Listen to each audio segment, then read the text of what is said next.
Hello students, I welcome you again to my class. So today I have come with a new chapter.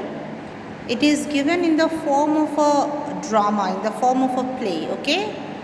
The name of the chapter is Mother's Day.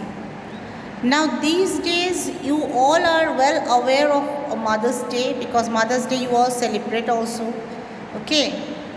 Now, though we celebrate Mother's Day on a particular day, but do you think that we need to thank our mothers only on a special day? Don't they deserve to be thanked every day for whatever they do for us? Isn't it? So, actually, Mother's Day cannot be a single day, cannot be termed as a Mother's Day.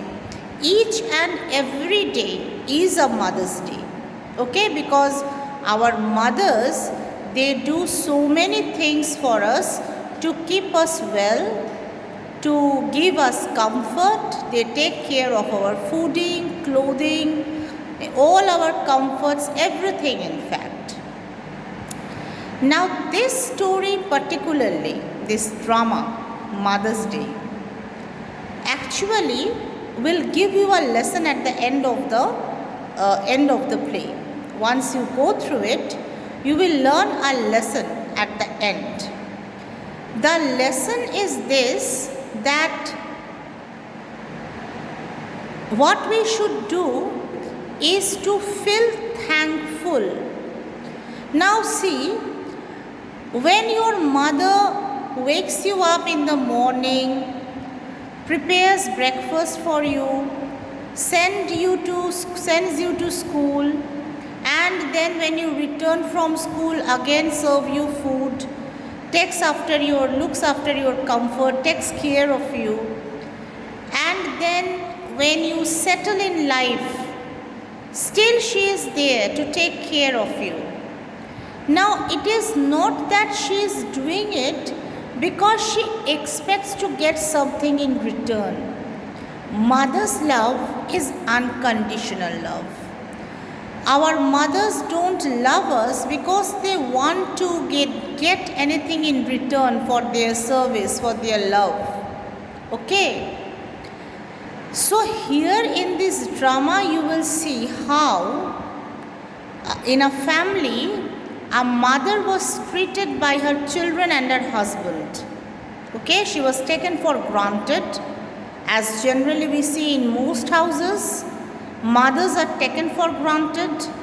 Those who are not working, those who are housekeepers, it is thought that they are doing nothing throughout the day, but actually it is not so. Actually they are doing a lot of work. Because of their presence only, you are not aware of what you are getting, what sort of comfort you are getting, what sort of peace, mental peace you are getting. You don't need to worry about anything. Okay? The play has been presented in a very humorous manner. Okay?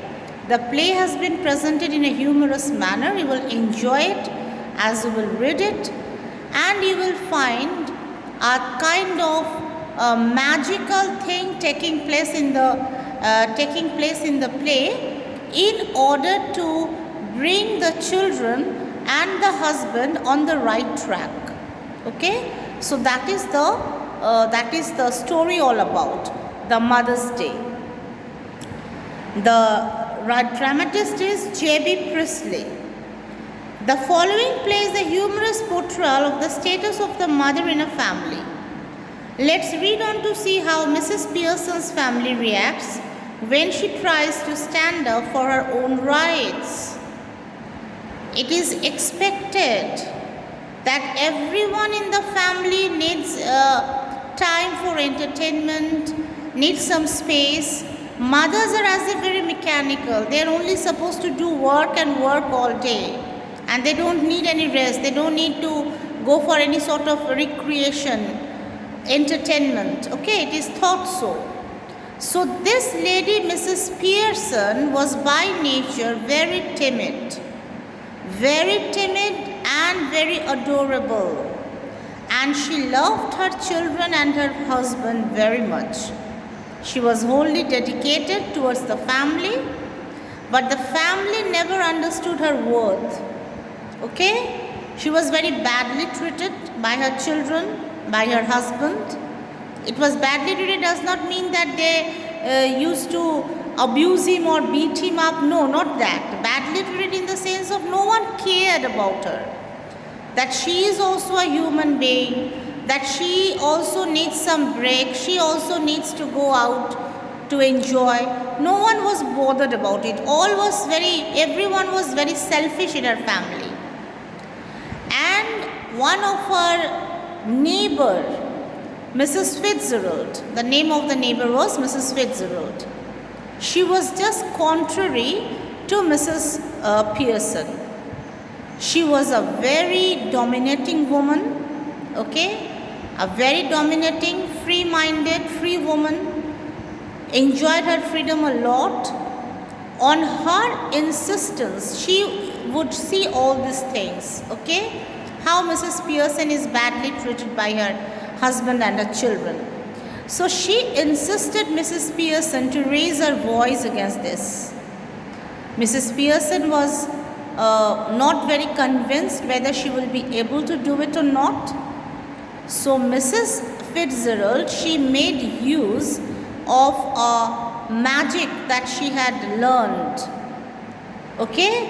And what was that magic? That was exchange of soul, you can say. Exchange of characters. The body remains the same. The physical appearance remains the same. But the person changes her character. So Mrs. Fitzgerald now got the characteristics of Mrs. Pearson, and Mrs. Pearson got the characteristics of Mrs. Fitzgerald. So she looked like Mrs. Pearson, but she was actually Mrs. Fitzgerald. Whereas Mrs. Fitzgerald looked like Mrs. Pearson, but she was actually Mrs. Fitzgerald. Actually Mrs. Pearson. So this is the story, okay? And you will find several, you can say, funny moments, funny dialogues are there also, very humorous dialogues are there in the story. So this way they exchanged characters, and then Mrs. Fitzgerald, in the appearing as Mrs. Pearson, she came to their house, to Mrs. Pearson's house, to teach a good lesson to her husband and her children. Now when the story starts, okay, the story starts in the living room of the Pearson family. That is the drawing room. In the drawing room of Mrs. Pearson and Mrs. Fitzgerald, these two neighbors, they are sitting on a table and having some tea and playing cards and enjoying talking with one another.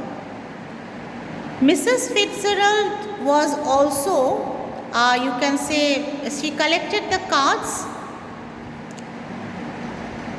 because she was, you can say, that she was telling Mrs.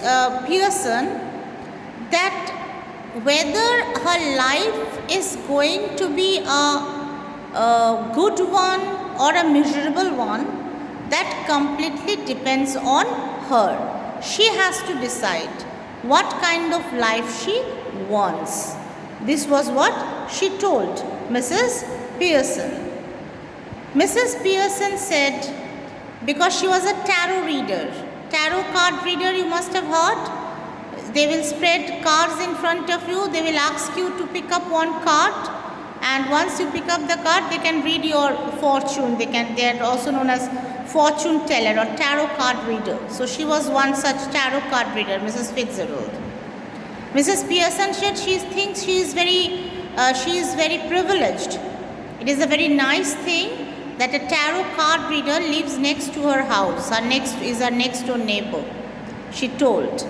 But Mrs. Fitzgerald said no matter whatever she told after reading the card, everything actually depends on Mrs. Pearson, how she is going to handle the situation. So this is what she told Mrs. Pearson to do? She said that Mrs. Pearson, everything is in the hand of Mrs. Pearson, and Mrs. Pearson has to decide what she wants to do. Alright student, this much only in this video. We will do it in part 2, the rest of the portion.